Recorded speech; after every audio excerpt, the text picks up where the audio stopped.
Iraqi Air Force carries out more than 200 raids against Daesh terrorists, killing more than 326 of them.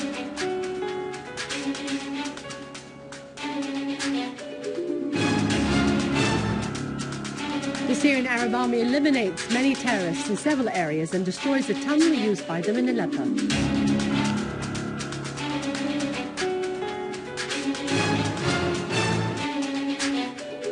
Concluding the activities of the six-day festival, the Nights of Our Valley in Hom's western countryside.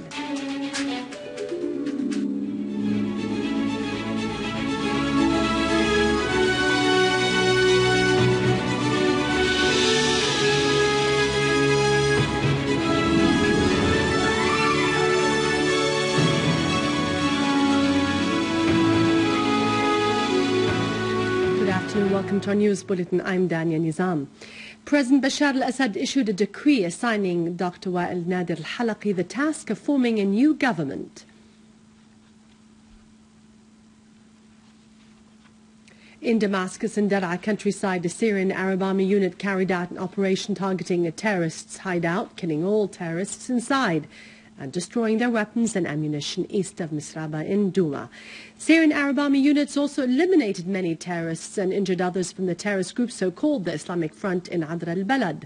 Meanwhile, Syrian Arab Army units carried out a series of concentrated operations in several farms around al-Nishabiyya town in the eastern Ghouta and in the eastern series of al-Zabadani mountains, killing many terrorists and destroying their weapons.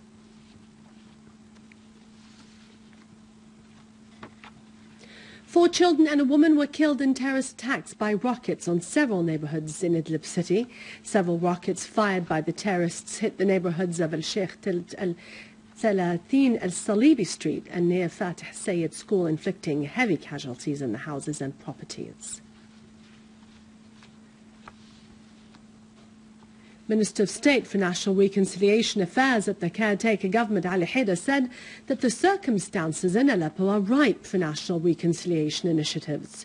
During a meeting with popular official and civil sides from Aleppo, Haidar said the reconciliation should be led by the people of Aleppo in the city and countryside, stressing that the ministry is following up with every sincere patriotic effort to make the national reconciliation process a success.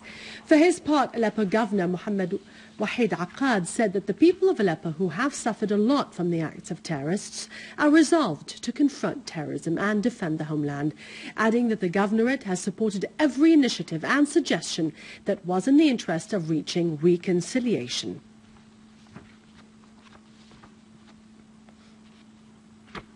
Greek Orthodox Patriarch of Antioch and All East John X Yazigi presided upon prayers at St. George Monastery in Wadi al-Nadara area in Homs province.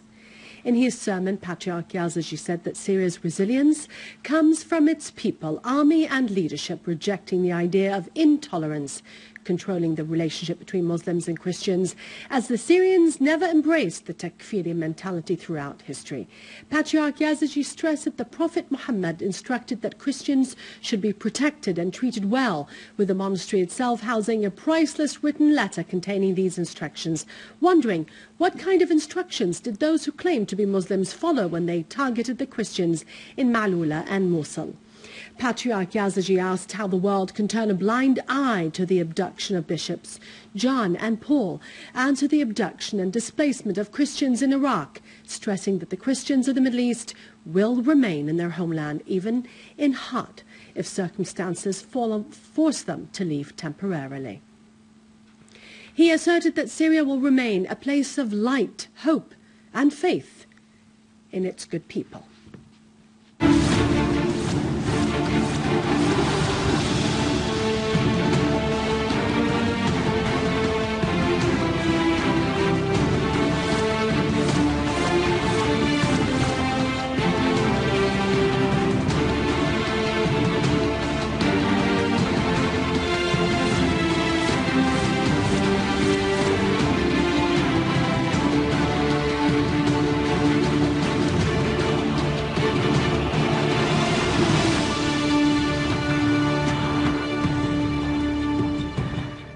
Caretaker Social Affairs Minister Kinda Shamat asserted that all the necessary steps and facilitations have been taken to ensure the safe return of displaced Syrian families from the Lebanese town of Al-Assad to Syria via Jdeida border crossing point. Al-Shamat said that the ministry is cooperating with Damascus countryside governorate to provide buses to transport the families, who consist of around 2,000 citizens, and to fully equip temporary housing centres. The head of the Iranian Shura Council, Ali Larijani, said that by sending relief planes and by attacking the terrorists in Iraq, the U.S. is trying to acquit itself from the heinous crimes committed in Syria, Palestine, Lebanon and Iraq. In a related development during a telephone call, Russian Foreign Minister Sergei Lavrov and his U.S. counterpart John Kerry voiced concern over the deteriorating situation in Iraq and expressed support to the Iraqi authorities against the terrorists. The Russian Foreign Ministry said that the two ministers expressed concern over the dramatic deterioration of the situation in Iraq and asserted support to the measures taken by the Iraqi authorities to fight the extremists of the terrorist organization, the so-called State of Iraq and the Levant.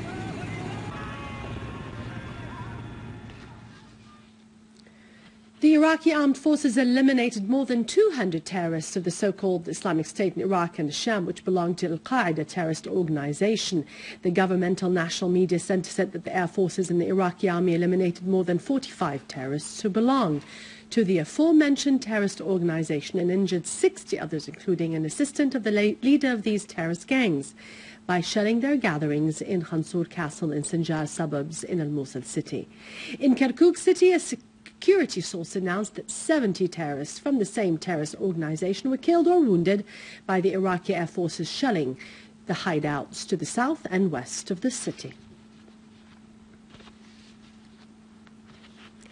Iran's central bank has said that the 8th batch of its frozen money, estimated at about $55 million have been released within the agreement signed between Iran and the 5+1 group, and that it has been deposited in Iran's central bank account.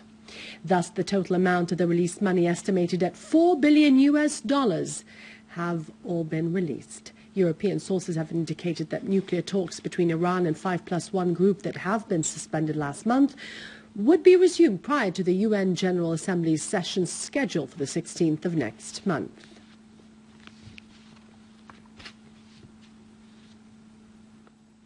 The Turks have headed to the polling stations to elect the upcoming president of Turkey amid attempts by the leader of Justice and Development Party, Recep Tayyip Erdogan, to remain in power, despite claims of illegal practices and corruption about Erdogan and other members of his government, let alone his son, Bilal.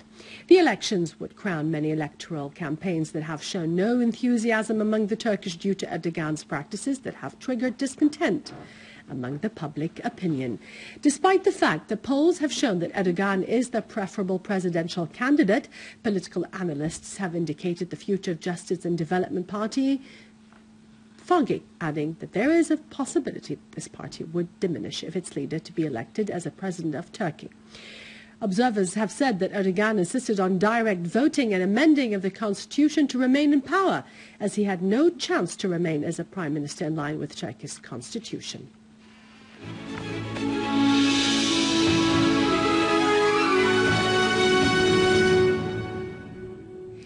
In cooperation with the WHO and UNICEF, Ministry of Health has held a workshop in Damascus under the motto, Natural Suckling, a Lifelong Winning Goal, to underline the importance of natural infant feeding of those children under 6, in particular due to the great importance of its great health benefits for the infants and the mother alike in terms of immunity, let alone raising awareness among the mothers of the importance of infant feeding.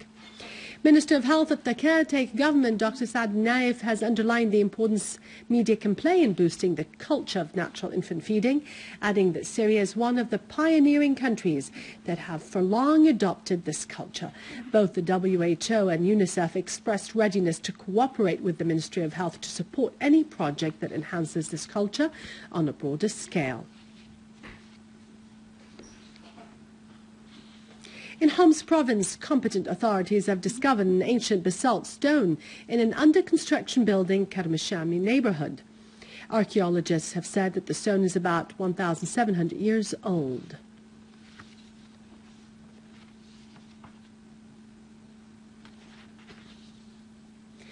In the western countryside of Homs Governorate, the Nights in Our Valley Festival concluded its activities, which lasted for 6 days.